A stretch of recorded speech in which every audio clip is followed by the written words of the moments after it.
Halo Sehat, info kesehatan berbasis ilmiah dari hasil riset, review tim medis, dan juga dokter. Jangan lupa subscribe. Sakit kepala mungkin sudah menjadi suatu hal yang tidak asing bagi semua orang. Sakit kepala dapat dialami baik oleh orang dewasa maupun anak-anak. Gejala sakit kepala yang dirasakan juga berbeda-beda. Ada sakit kepala yang dirasakan hanya pada bagian samping kepala atau migrain, dan ada pula sakit kepala yang terasa seperti kram atau yang dapat disebut dengan muscle contraction headache. Jika merasakan adanya rasa cengkraman dan tekanan pada area kepala, tegang pada leher dan pundak, itu dapat menyebabkan sakit kepala kram. Kepala yang kram sendiri merupakan suatu hal yang sering terjadi pada beberapa orang.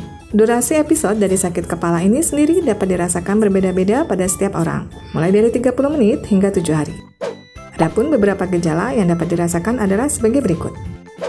Tekanan pada kepala, sakit kepala terasa di setiap bagian, tidak hanya pada beberapa titik.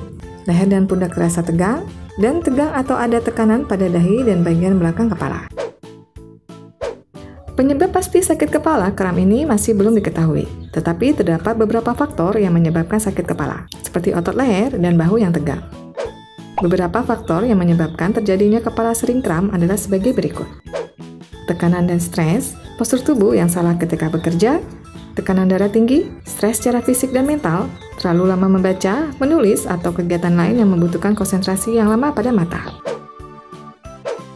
Sakit kepala yang dikarenakan kram sendiri merupakan sesuatu yang biasa terjadi. Bila gejala sakit kepala ringan dan tidak mengganggu aktivitas masih bisa diatasi dengan melakukan pengobatan sendiri. Berikut ini beberapa hal yang dapat dilakukan ketika merasakan sakit kepala karena kram. Meminum obat. Pada banyak kasus sakit kepala dapat diatasi dengan meminum obat yang bersifat pain relief, seperti paracetamol dan ibuprofen. Mandi air hangat atau menggunakan head pack. Memijat kepala atau pada bagian yang terasa tegang. Apabila sakit kepala yang dirasakan sering terjadi dan mengganggu aktivitas, sebaiknya segera periksakan ke dokter agar mendapat penanganan yang tepat. Sebelum terjadi sakit kepala, sebaiknya dilakukan pencegahan. Meski tidak terlalu berbahaya, sakit kepala ini tetap saja akan mengganggu aktivitas sehari-hari dan dapat mengurangi produktivitas. Berikut beberapa cara yang dapat dilakukan untuk mencegah sakit kepala karena kram. Menjaga pola tidur yang teratur. Sebaiknya menjaga pola tidur lebih teratur sesuai dengan kebutuhan. Tidak kekurangan waktu tidur dan tidak terlalu lama. Dapat pula dengan mengganti posisi tidur, jadi tidak tidur dengan posisi yang sama dalam jangka waktu yang lama. Minum air putih yang cukup. Air putih sangat baik untuk tubuh, sehingga minum air putih dapat menjadi salah satu cara untuk mencegah terjadinya sakit kepala. Selain itu, lebih baik untuk mengurangi konsumsi kafein dan minuman beralkohol. Menjaga postur tubuh yang baik ketika bekerja. Menjaga postur tubuh dengan benar ketika melakukan pekerjaan seperti menulis atau pekerjaan dengan menggunakan komputer dapat mencegah terjadinya otot tegang pada leher dan pundak. Menghindari hal-hal yang dapat menyebabkan stres. Seperti yang telah disebutkan bahwa stres menjadi salah satu faktor yang dapat menyebabkan sakit kepala, maka perlu dihindari hal-hal yang dapat menyebabkan stres dan depresi. Olahraga peregangan otot.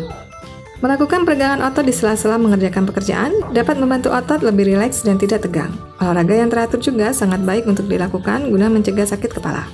Selain itu, ketika melakukan pekerjaan yang lama di depan komputer atau menulis, istirahat dan melakukan peregangan otot dapat mengurangi tekanan pada otot dan membuat otot lebih rileks. Itulah tadi beberapa penjelasan mengenai kepala sering kram serta cara mengatasinya. Jangan diabaikan bila sudah sering mengalaminya, dan segera konsultasikan dengan dokter. Jangan lupa untuk tuliskan pendapat dan pertanyaan di kolom komentar. Info yang kami berikan telah melalui validitas informasi kesehatan yang aktual dengan pendekatan ilmiah, direview tenaga ahli dan dokter. Jangan sampai Anda melewatkan info kesehatan yang krusial dan mungkin dapat menyelamatkan keluarga dan teman kita. Jangan lupa subscribe dan nyalakan lonceng notifikasi agar tidak ketinggalan info dari Halo Sehat.